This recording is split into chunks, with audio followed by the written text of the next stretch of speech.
Speaker, Bonnie Schmidt. Bonnie is co-founder of ScentsAbility Candles. Many of you have already met the team with ScentsAbility Candles over there. If you have not been over there, please, before you leave, head over to make a candle with the team there. They're beautiful.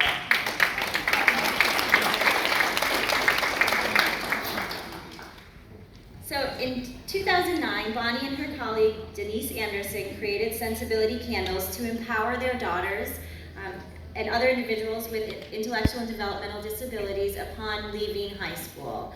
We all know that there tends to be what we call a support cliff, really, where we don't have the resources and the supports that individuals need to really thrive after they leave school. So Bonnie set out to help make a difference with this, and ScentsAbility is now the longest running micro-enterprise in the state of Florida.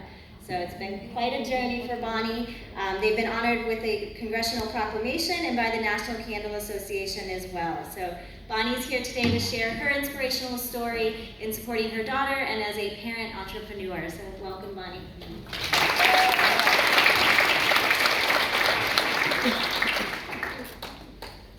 Okay, hi everyone, how are you? Thank you for coming here, and a great thank you to Dr. Jennifer Percival, who has been with us since the beginning, has been a supporter of ScentsAbility and our Ideal Foundation, and we're so proud to be associated with you, and we really appreciate everything that you do for this community, especially as parents. So I just need to figure out how to, here we go. All right. I decided when we came here today, I said, let me talk about things that motivated me as a mom, because I was not really trained, or I didn't go and expect to have this life, but things happen. And of course, when I had Jessica, and I'm gonna share some cute little pictures with you. When I had Jessica, she was born normal until 6 weeks old when she had her first seizure. And as a new mom, I obviously panicked. I didn't know even what it was. I just knew it didn't look normal.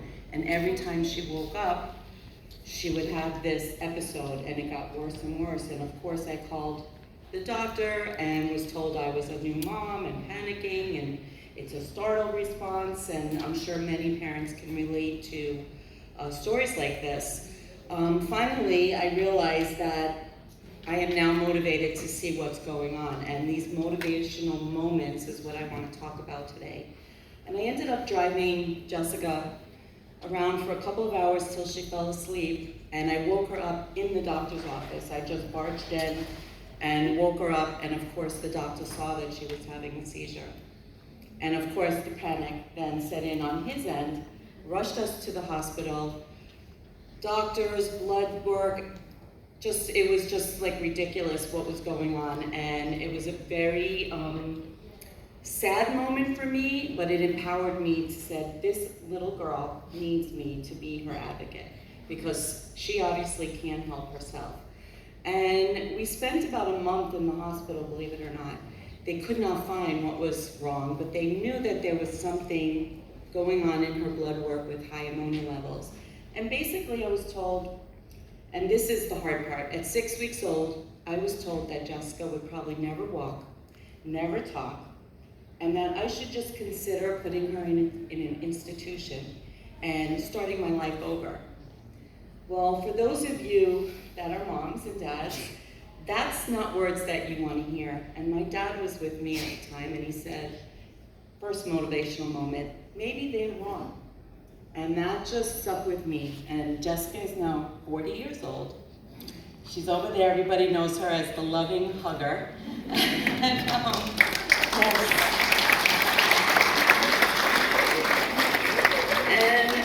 that's when you realize that you now have another job to do in life. So Jessica has had so many therapies, and I can't thank the therapists enough. Occupational, speech, physical, hippotherapy, swim therapy, and she does all these to this day. So even at 40 years old, we continue. Well, Jessica walked at 6 years old, which was really a miracle for us. Yes. And Talking has never been a problem for Jessica. And for those that know her, know that we really can't stop her from talking, so, which is great. Although sometimes at night we're just like, oh, thank God she's going to sleep. But after about 12 years, I realized that we had to change everything in our life and moved down to Florida from New York.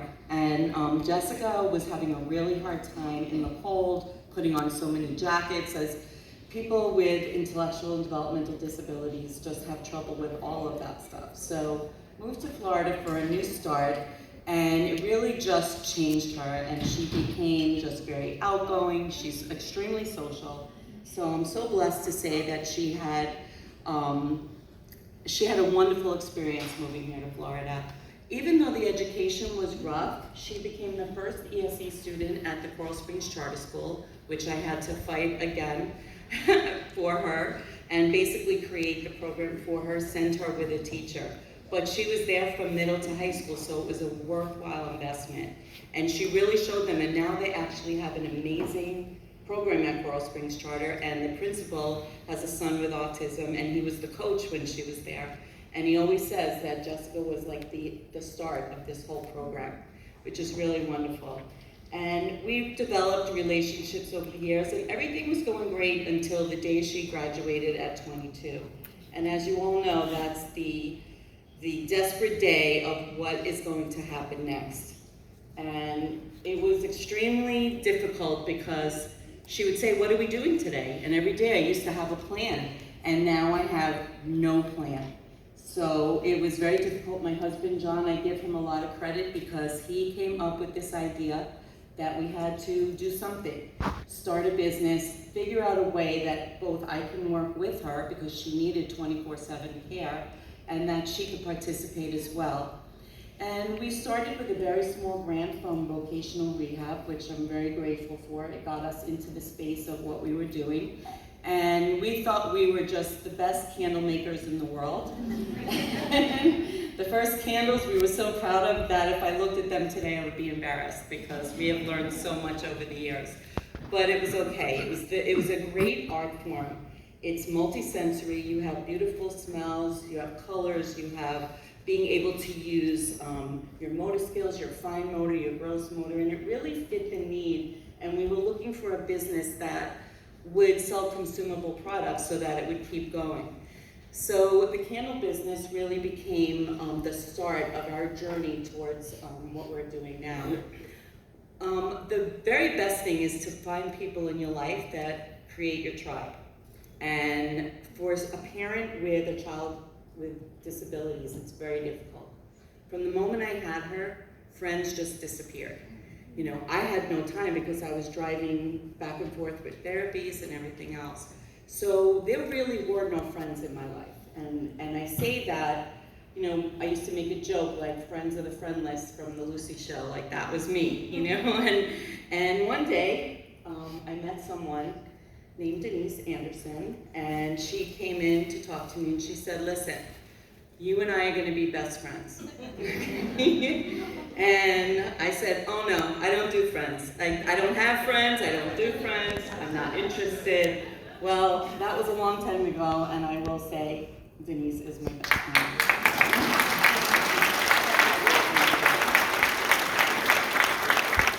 And Denise's mom to Lexi, who anyone who's met Lexi can say she's just a very special person. And Lexi and Jessica, as we like to say, Lexka, they are just the two most inspirational young girls. The level of medical care that they go through on a weekly basis is probably more, hopefully, than you guys go through in a year. They are frequent flyers at Cleveland Clinic. We know everybody there. We are constantly just going from doctor to doctor, but you know what? They go with a smile. And Jessica actually thanks people when they take her blood. I mean, really, who has that love and that special feeling inside of them? And they really can inspire anybody. So I'm so blessed to have met Denise and Lexi, and that they're part of our family and our world. And with them on board, it was just so much easier because we were able to expand more. Denise's skill set is the opposite of mine. I love working with the kids. I love working with the art and the candles, and Denise is a great fundraiser, and she's very good with people and going to meetings and all that stuff that I can't stand doing. So it's a great little situation for us. And we decided to become a nonprofit at that point. And in 2012, we were approved for a nonprofit, and that really changed everything because we were able to apply for grants and do fundraisers and really expand our mission. And I think what made ScentsAbility Candles what makes it so good is that we have been able to adapt and create an environment that's extremely supportive, very fun, and really adapts to everybody's individual and unique needs. So we've even created tools, and when I say we, I don't mean me, I mean John. So we call him MacGyver, so he can create these things. And we created tools to wick the candles in the middle.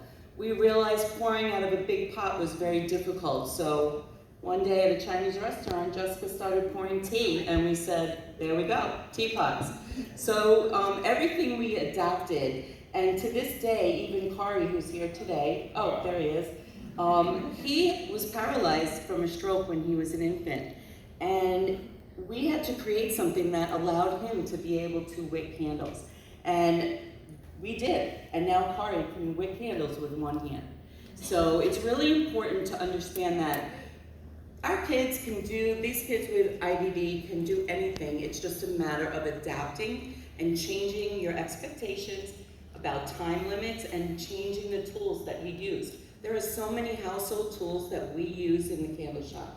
And it's really important to know that not only does it help in that business, but it transitions over to their life skills, which is what's really important. Just recently, Jessica came home and started stocking cat food cans, which she never did, but she's used to packing candles. And she just got up and started doing it. So you really do start seeing the successes from everyone individually. And here's some pictures of Kari pouring. We do events in the community. I think we're very well known for our magic candles. We go from Yay to all the way up to Jupiter usually to do these events that people can make their own candles. And our artisans run the entire table. All we have to do is use the blowtorch. That's it. And they do everything else from selling, customer service, helping them make the candle, explaining how it works. They do everything. And so it might take a little longer, but you'd be surprised how receptive people are when they see us at an event. And we bring our regular candles, and we have decided, Denise and I decided to make our candles unique, just like our kids. And so we call them ability, gratitude, purpose, positivity. A new one coming out in July will be independence, which we're very excited about. And I'll get to that more in a little while. So it brings our mission to the community, and it shows everyone, include our kids in the community. Make them part of your world. So it might take a little longer to understand them, it might take a little longer to get help, but that's okay. What's the rush? Include everybody, and that's what's important, because nobody's perfect. Everybody has something. So we need to be able to adapt ourselves to that. Excuse me one second. And our factory is very fun, and we do a lot more than just making candles. We teach a lot of job training. We do team buildings. We make candles for corporations. This past year, we sent over 2,000 candles to Berlin for the International Special Olympics World Games. That was a really big order for us. So we're very excited about all that. And then one day Denise came to me and said, we need more. We have to do more. And I'm like, more? We're working 7 days a week, as it is. She said, but every time they come home from work, what happens when they get home? Now they're home. And this generation is actually the first one that's outliving their parents, and so they're coming home a lot of times to elderly people that they don't have transportation. And she says, we need to work on all areas of life. Okay, so we're going to now not only focus on work, but we're going to focus on play and live. And I said, okay, because every time Denise or I say something, we just go, okay. And we always equate ourselves, if anyone has seen the movie, the show, The Good Girls on Netflix, we always say when it's for our kids, we'll do anything. We won't rob a bank, we won't kill anybody, for those of you who have seen the show, but we'll just about do anything. So that is when the Ideal Foundation was born. And we purposely named it Ideal, spelling it IDD, to create awareness for IDD.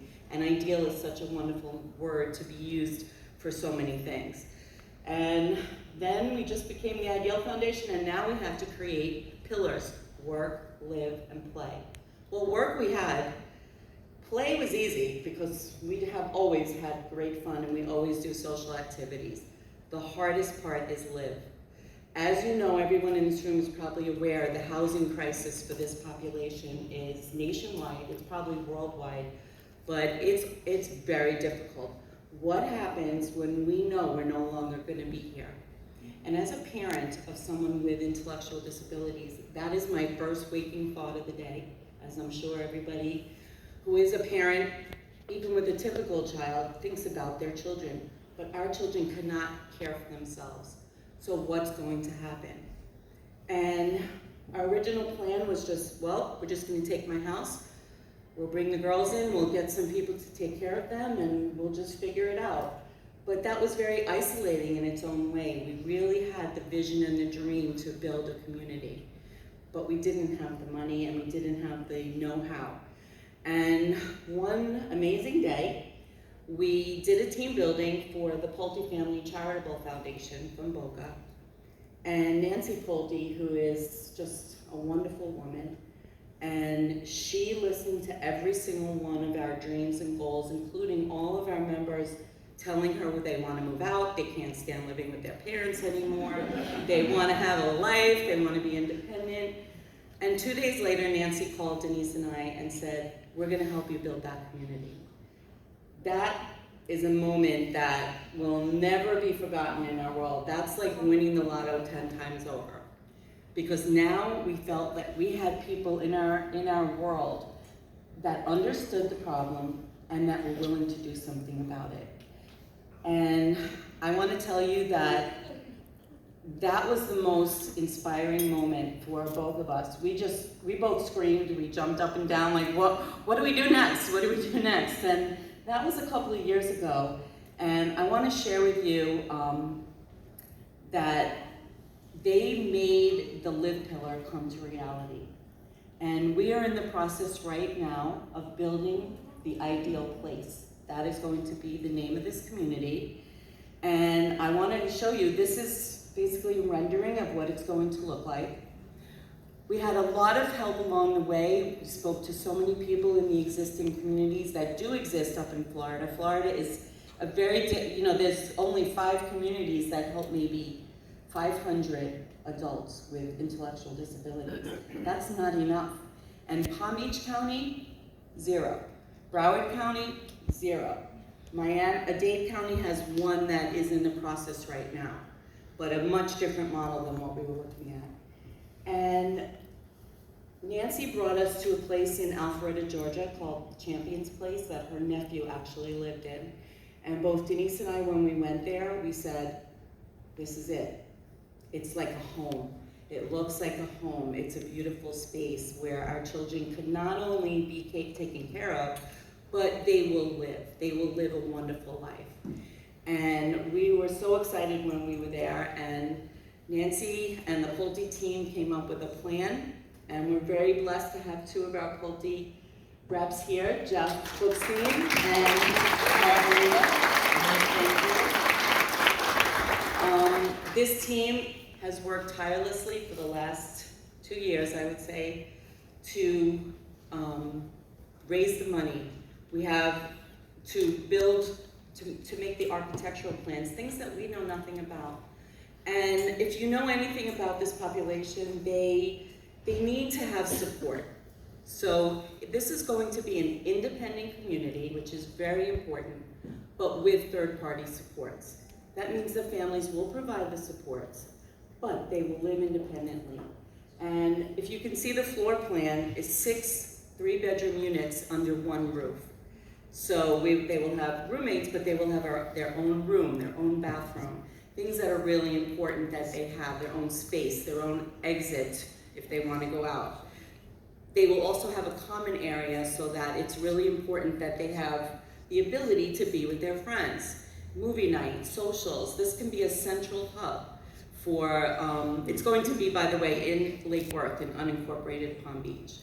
So in February, we received the approval from the Palm Beach County Commissioners. Finally, it took us, what, a year? So we received the approval with all the plans, and now we're in the permitting stages, and our capital campaign will be starting pretty much around groundbreaking right out after the summer.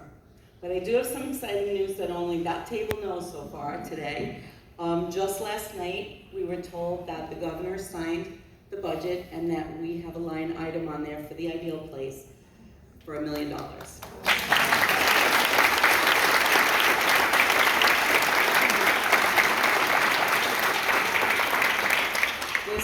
This is the best news ever, because what a great kickstart for that.